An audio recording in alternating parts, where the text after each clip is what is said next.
Hello everyone, back tuning into today's second video. We're going to have a look at the weather next 10 to 14 days. For today's second video, day 10 will take us around the 13th of November, and we'll be able to extend out beyond that. We have studied GFS and ECM ensembles. They run around a couple of weeks. We're going to have a look at CFSB2 at the end of the video. Over the next 4 weeks, that will take us to the end of November. Basically. So yeah, we're releasing ECM to a 30-day look ahead for the UK and for Europe as well. Yeah, that's going to weather for the next 4 weeks again. And we'll show you week 5 and 6 temperature and also precipitation and mean sea level pressure anomalies in our live stream tomorrow. That'll be for the first half of December, of course, and that'll be the live stream tomorrow from 6 o'clock in the evening. This one's going to cover when next 10 to 14 days. I shall get on with that for you very shortly. I've just got a couple of things to say. So first of all, I've got to give a shout out to our latest PayPal donor. So I've had a donation through PayPal from Saterios Lakis. Thank you so much to Saterios Lakis for becoming a PayPal donor for GavsWeatherVids. If you'd like to give GavsWeatherVids a donation through PayPal, all you need to do is come to GavsWeatherVids PayPal page, sign into your PayPal account, and you give whatever donation you would like to GavsWeatherVids. That's absolutely fantastic. Thank you so much to all of our donors, all of our patrons, all of our channel members. The support you give to GavsWeatherVids is unbelievable. So thank you so much to all of you. And a special thank you to Saterios Lakis for your donation. Thank you so much, Saterios. Next, I'm going to tell you about the giveaway. So we are getting closer to 8k subs. Where subs have stopped moving quite as quickly over the past 24 hours. So they have slowed down a little bit, but we haven't got too much further to go. We're at 7,900, I think around 7,965. So you've got to put on around another 35 subs. Only another 35 subs to get to 8k subscribers. When we get to 8k subscribers, we are going to do a live stream. I'm hoping to be able to time this with the Sunday live stream, actually. So hopefully by Sunday we might be at 8k, but I'm not putting a target on it because I get stressed when I do that. So we'll just see, but it'd be nice if we could, you know, be at 8k subs by Sunday for Sunday's live stream. But anyway, when we get to 8k subs in a live stream, we're going to be giving away a £30 Amazon voucher.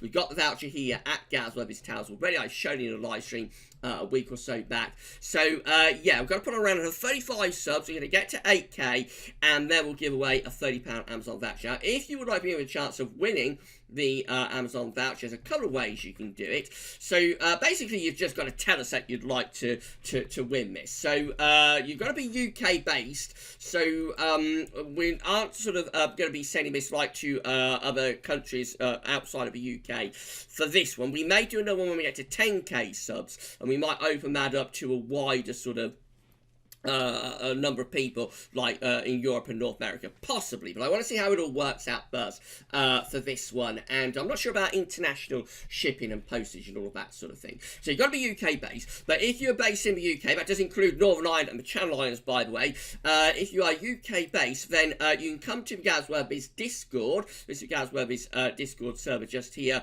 Go to giveaway just there, and then you've got to respond to this post that says, hey everyone, and you could react to this message with a sunshine emoji if you want to be entered into Gav's £20 Amazon card giveaway. Please do not react with more than 2 accounts. So yeah, please don't react more than 2 accounts, and also you've got to be UK based. Just click that, and that will enter your name into the draw. If you're not on Discord and you don't want to sign up to Discord, then you can also do it through email. You can email me directly through GavsWeatherVids@gmail.com, or fill out the contact form here. Fill out the contact form here at GavsWeatherVids.com. So the email address is GavsWeatherVids@gmail.com.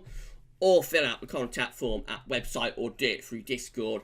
And your name will be entered into the giveaway, and yes, we will be giving that Amazon voucher away when we reach 8k subs. And we are going to be reaching 8k, hopefully, relatively soon. We've got 35 more to go. And I think they've slowed up a little bit. But I am hoping that we might be able to get to 8k subs by the end of the week. So please tell everybody you know to subscribe. And, you know, tell your family, tell your friends, tell everybody. Tell you know, everybody that you can. And we'll get to 8k and give away that Amazon voucher as soon as we can. Thank you so much, everybody. Right, that's sort of that done. Now we can actually get on with the video, I suppose. So, well, Etta has really powered up. Hurricane Etta has really powered up. Let's just go backwards very quickly. So I'm going to show you this first of all. So this is Hurricane Etta just here, or ETA, moving into Southern America. This is giving maximum sustained winds. Look at this. Maximum sustained winds of 150. That is 150 maximum sustained winds of 150 miles per hour with a minimum sense pressure of 923 millibars, moving west-southwest at 5 miles per hour. When we did yesterday's video, this was expected to be a Category 2 at that time, around 24 hours ago, being forecast to be a Category 2. It has very, very rapidly developed into a high-end Category 4 hurricane, and it is only 5 miles per hour off being a Category 5 hurricane. Unbelievable, absolutely incredible how this has powered up. And it is very, very possible that this might go that extra mile in the next few hours and go to Category 5. That would be only the second Category 5 hurricane in November in history. My friend Shryan Bruin tells me that the only other time there was a Category 5 hurricane in November was in 1932. Absolutely unbelievable how this has powered up. It is a deadly and a catastrophic hurricane. This in South America.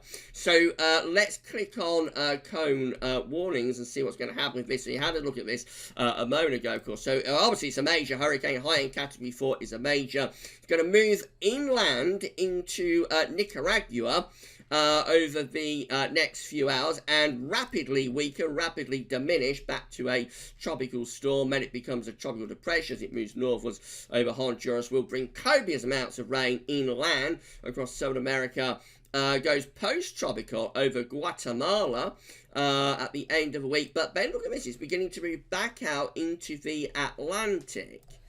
And so it's powering up again by Sunday. It's back up to a tropical storm to the south of Cuba by Sunday. And then what happens next week with this? Will it move northwards, powering up further and give an impact on South America or on the southern states of America?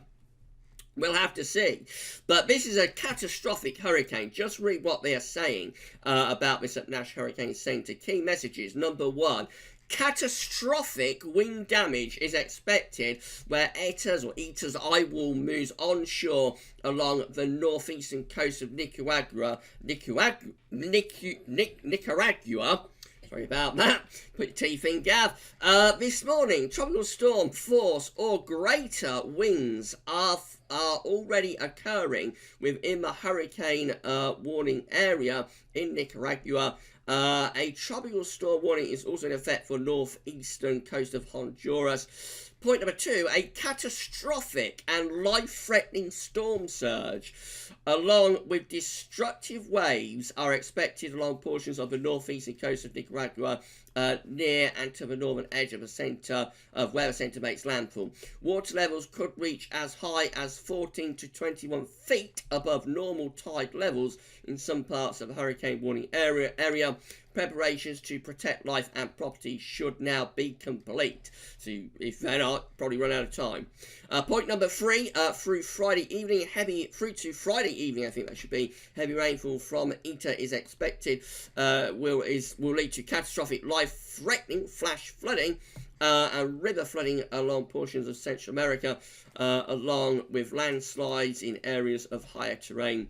Flash and river flooding is also possible across Jamaica, southeast Mexico, El Salvador, southern Haiti, and the Cayman Islands too. What an unbelievable hurricane, and within the next, I say, it's a high-end Category 4. It's 5 miles per hour, maximum sustained, of Category 5. So within the next hour or two, this could easily be officially a Category 5 hurricane, giving maximum sustained winds of 155 miles per hour or more. That is sustained. So just at the moment, it's giving maximum sustain of 150. That's a sustained wind. So keep in mind that gusts are going to go above that. So you probably gusts like 180, 190 miles per hour. Just think about that for a second, having that bearing down on you. Absolutely unbelievable, the power of these storms when they get this strong. So obviously, if anybody is watching from that area, please do stay safe and keep yourself safe. Unbelievable stuff. Right, this is how it looks on the wind flow map from earthnorthschool.net. This circulation just here heading into Nicaragua is showing this hurricane. Let's zoom in and have a really good look at it. So here we go. We're zooming. And yeah, so you can see the very, very clearly and well-defined eye of the storm just there. And obviously the strongest winds are like wrapped around the northern and eastern and southeastern side of this hurricane. It's unbelievably powerful, and it is very, very deadly, this hurricane indeed. So stay safe, everyone down there. Right, moving back close home. This is how things looking in terms of the GFS upper air temperature and precipitation ensembles. Let's go to weeks. The red line is the 30-year upper air temperature average. You're at Penzance today, down in the southwest of the country. It's cooler than average at the moment. You're going to have 2 or 3 really cold nights coming up with a chance of some frost. By the weekend, we're going to be milder than average once again.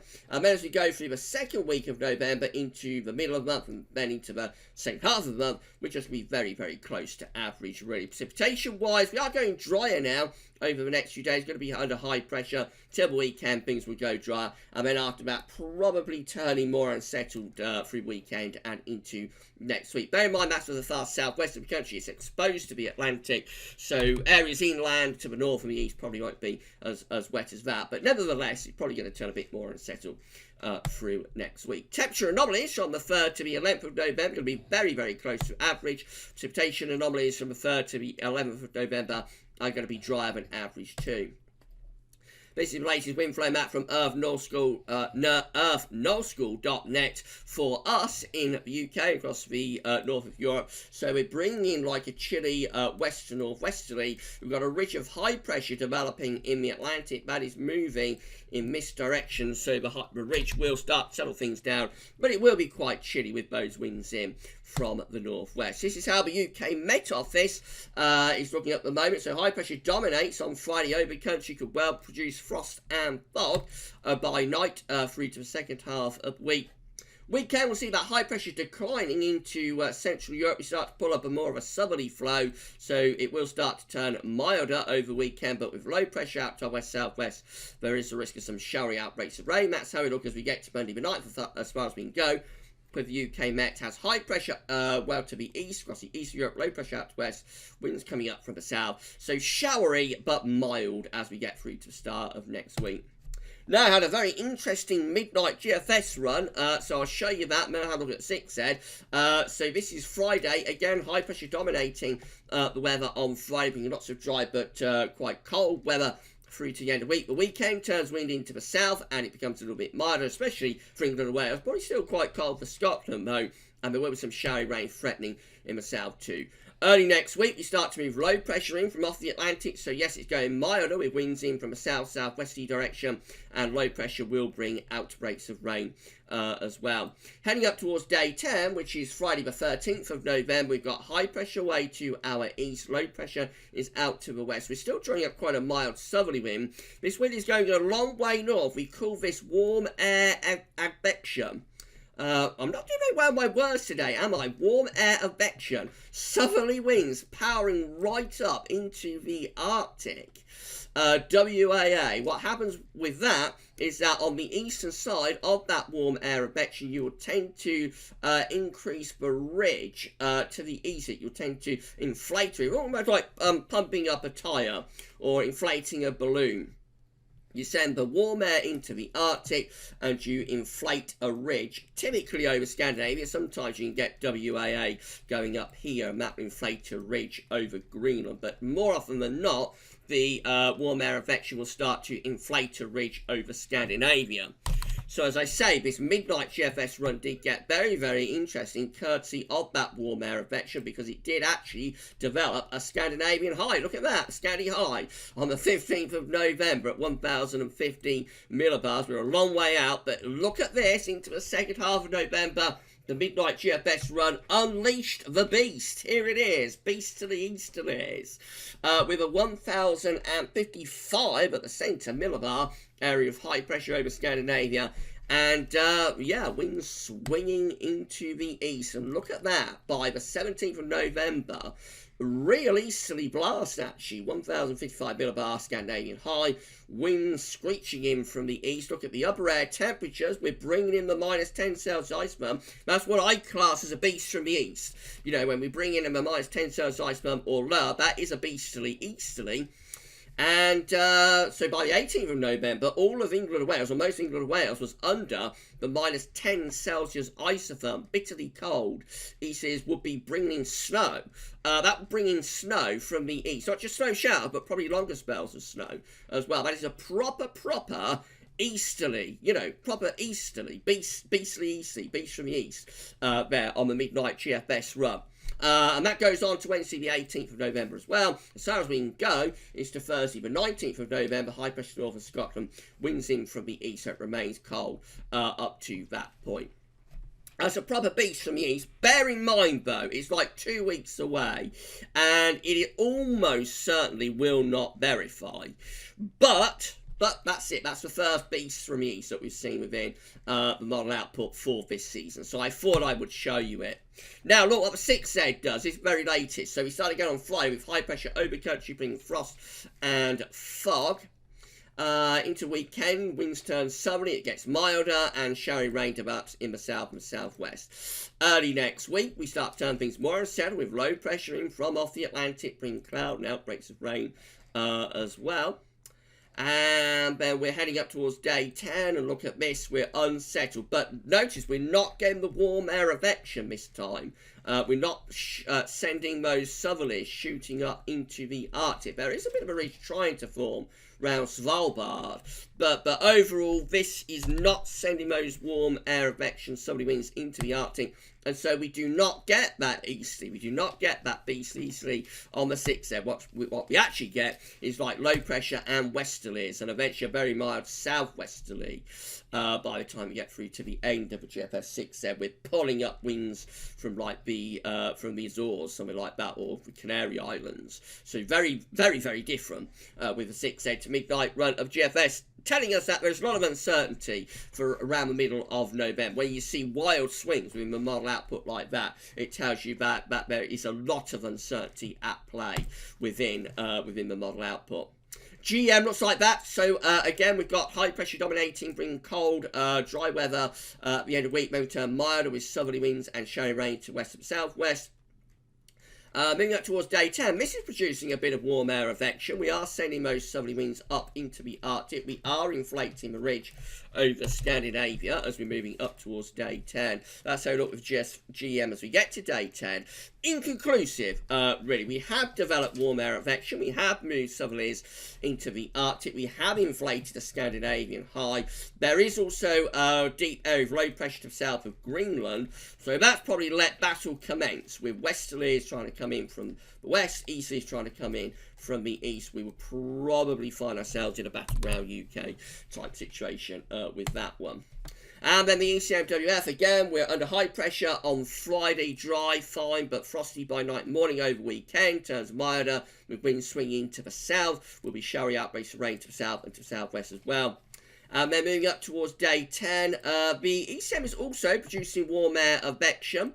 So most model output from the midnight model runs, anyway, did move up those southerlies, did produce that WAA into the Arctic, did try to inflate the ridge over Scandinavia. That's how we look as we get to day 10. Not really completing the Scandinavian high. So it has a go at developing a Scandinavian high that then starts to slip it southwards with the low pressure down here. And we're still pretty mild then, but southerlies are still sort of moving into the Arctic. So sort of in betwixt, in between. And that could go in any direction, really. That might start to reinflate Scandinavian high beyond day 10, or it might collapse that ridge and bring the low pressure in from off the Atlantic. That could go in any direction.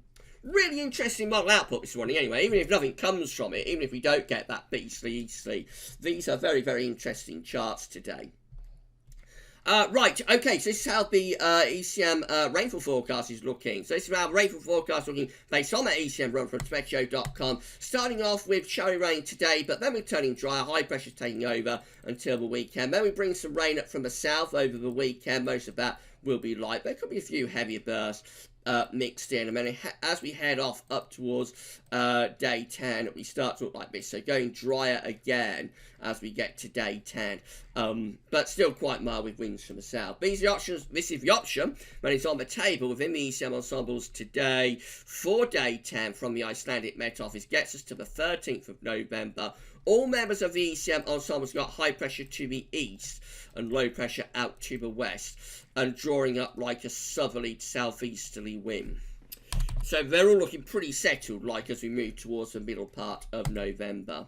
In 2 weeks' time, these are the options that we've got. This is for the 18th of November. We've got 22 members of the ECM ensembles that have successfully completed the journey to a Scandinavian high. They have successfully developed a Scandinavian high, and they will be bringing in a cold easterly wind. But 17 have got low pressure out to the west, and they're bringing in obviously westerly, so they're milder, and they're going to be much more unsettled. And then 12 are like the GFS 00Z, have the high pressure to the south, the low pressure to the north, so it won't be overly unsettled, but would be very mild, pulling up winds from the southwest. And so despite the majority option, the majority single option, favouring a Scandinavian high, but 22 just there, actually, if we was to put the 17 together there with the 12 there, the ECM ensembles are favouring milder weather for the 18th of November. But you know, with 22 going for a Scandinavian high, you wouldn't rule out the chance of the bitterly cold easterly setting up into the second half of the month, but it probably won't come off. Right, so finally GFS V2, these are 500 millibar heights broken down into week periods. The first week period takes us from the 3rd through to the 9th of November. The coming week is dominated by high pressure, so there will be a lot of dry weather. It starts off cold and then begins to become a little bit milder. Into week 2, this is how it's looking. So this is the 10th to the 16th of November. High pressure is to our east, low pressure is to the west. We're drawing up a southerly to southeasterly wind. That would be very mild, but still relatively dry, especially so for eastern parts of the country. Then we're into week 3, looking a little bit more interesting. This is the 17th to 23rd of November. Not a Scandinavian high, but a bit of a Greenland high starts to get going. Ridging down into the middle of the North Atlantic as well. That could be starting to pull in some colder air from the north and the northeast. And then we go through to week 4, which is going to be the 24th to the 30th of November, with a mid-Atlantic ridge extending back to Greenland, a trough of low pressure over Greenland, and winds are in from the north in the 4th week, the final week of November, hinting at cold northerly winds. So whether it happens from the east or whether it happens from the north, this could be a November that gets significantly colder in the second half of the month. Maybe it will be. Right, just to say that if you're enjoying videos at the moment, please can you click like on the video. Give us a thumbs up. Make sure you are subscribed to the channel. Make sure you let us know in the comments what you think. And don't forget to tell your friends about GavsWeatherVids. As I said at the start of the video, we're going to get to 8k subs very, very soon, hopefully, and be able to give away that Amazon voucher. So tell your friends, tell your family, tell everyone, tell your neighbours, tell your vicar, tell your doctor, tell everybody to subscribe to GavsWeatherVids. And we are 35 subscribers of 8k. We're going to get there as soon as we can, and we'll give away that Amazon voucher very, very soon. Right, that's all for now. Tomorrow we've got the USA forecast coming up. At some point very soon, I'm going to have to do the November forecast, by the way. So that will either be, that may be later on today, or it might be tomorrow morning, but I've got to do it soon. Have a USA forecast tomorrow. And then, of course, we're going to live stream from 6 o'clock tomorrow. And that's going to be absolutely fantastic. And we'll be sort of live streaming the 10 to 14 day update from 6 o'clock tomorrow evening. For this video, that's all for now, and thanks for watching.